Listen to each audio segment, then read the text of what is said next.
Sir good morning sir. చెప్పండి. Sir 2019 నుంచి 2024కి 45,000 కోట్ల రూపాయలు సెంట్రల్ గవర్నమెంట్ నరేగా నిధులు రిలీజ్ చేసింది కదా సార్. అదంటే అది రిలీజ్ చేసిన అమౌంటా సార్, లేకపోతే మొత్తం ఇంప్లిమెంటేషన్ చేసిందా? ఇంప్లిమెంటేషన్ కానీ తీసుకున్నారు. ఇంప్లిమెంట్ చేసేసుకున్నాం.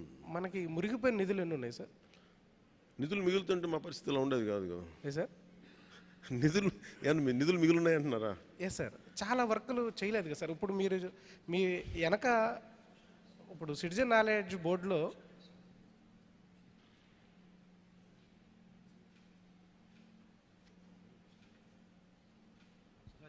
సార్ అని చెప్పండి సార్ 2019 నుంచి 2024 దాకా మొత్తం 45,000 కోట్ల రూపాయల నిధులు మంజూరు అయినాయా సార్, లేకపోతే మనం యూటిలైజేషన్ చేసామా? యూటిలైజ్ చేశారు. యూటిలైజ్ చేసాం. అసలు మంజూరైన నిధులు ఎన్ని సార్? మంజూరైన యూటిలైజ్ చేశారు. అంటే ఏం లేదు సార్, ఇప్పుడు మనకి ఇయర్లీ ప్లానింగ్ ఉంటుంది కదా సార్. ఇప్పుడు 60,000 కోట్లు 70,000 కోట్లు అని చెప్పేసి మనకు నరేగా నిధులు మన స్టేట్కి ఉంటుంది కదా సార్. ఇప్పుడు దీంట్లో ఏంటంటే మనకు 45,000 కోట్ల వరకు మనకు పనులు జరిగినాయి సార్. అంతే కదా సార్ మీరు చెప్పారు?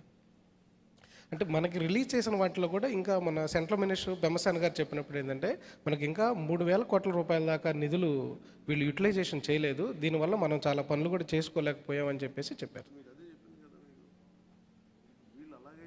అలా అయితే మీకు కొన్ని వేల కోట్లు ఉన్నాయి సార్ ఎంటైర్ స్టేట్లో.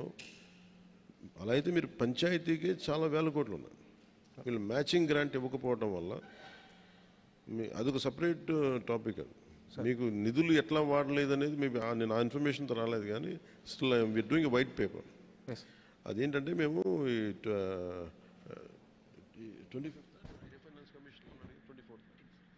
15th ఫైనాన్స్ కమిషన్ గ్రాంట్స్ ఇంకా వాళ్ళు సరిగ్గా ఉపయోగించుకోలేదు. మరి చాలా గ్రాంట్స్ అట్లా ఉండిపోయినాయి, ఎందుకంటే వీళ్ళు మ్యాచింగ్ గ్రాంట్ ఇవ్వకపోవడం వల్ల. సో మీరు అలా తీసుకుంటే దాని it will be more than few thousands of crores, not just two. That part will let you know. ఆ ఇన్ఫర్మేషన్ ప్రస్తుతం నా దగ్గర లేదు. అంటే ఏం లేదు సార్, ఇప్పుడు నరేగాకి చేసేటటువంటి పనులు మీరు 84 రకాల పనులు నేను చెప్పారు. గత గవర్నమెంట్లో ఒక 7-8 పనులు కూడా దాంట్లో ఒక నాడు నేడు కింద తప్పితే ఇంకెక్కడా కూడా ఫోకస్ చేసింది లేదు. ఎక్కడ కూడా నాడు నేడు తప్పితే ఇంకా మిగతా ఏ పనులు కూడా ఇప్పుడు మీరు సిటిజన్ బోర్డు పెట్టారు కదా సార్, వాళ్ళు ఒక చెప్పాను కదా ఏ పనులు చేశారో ఎవరికి చెప్పలే. మేజర్ 2 ఇష్యూస్ అక్కడ. 2 కరోనా పీరియడ్స్లో అది ఇష్టారాజ్యంగా వాడుకున్నారు. అది ఇండిపెండెంట్ వర్క్స్కి వెళ్ళిపోయినాయి ఎక్కువ, లేదంటే జనరల్గా డబ్బులు ఇచ్చి ఏ పని చేయించకుండా వదిలేశారా, ఇవన్నీ ఓన్లీ ఒక సోషల్ ఆడిట్, గతంలో జరిగిన సోషల్ ఆడిట్ మీద కొంత నివేదికలు తీస్తే దాని మీద ఉంటుంది. బట్ ఫ్యాక్ట్ ఏంటంటే గ్రాంటెడ్ మనీ ఏ డబ్బు అయితే వచ్చిందో ఆ డబ్బుకు తగ్గ సత్ఫలితాలు అయితే రాలేదు. అదైతే జరిగింది. అది ఎంత స్థాయిలో జరిగింది, ఏ స్థాయిలో జరిగింది అనేది మేము సోషల్ ఆడిట్ ద్వారా చేయమని చెప్పాము. సార్ ఫార్మా ఇష్యూ మీద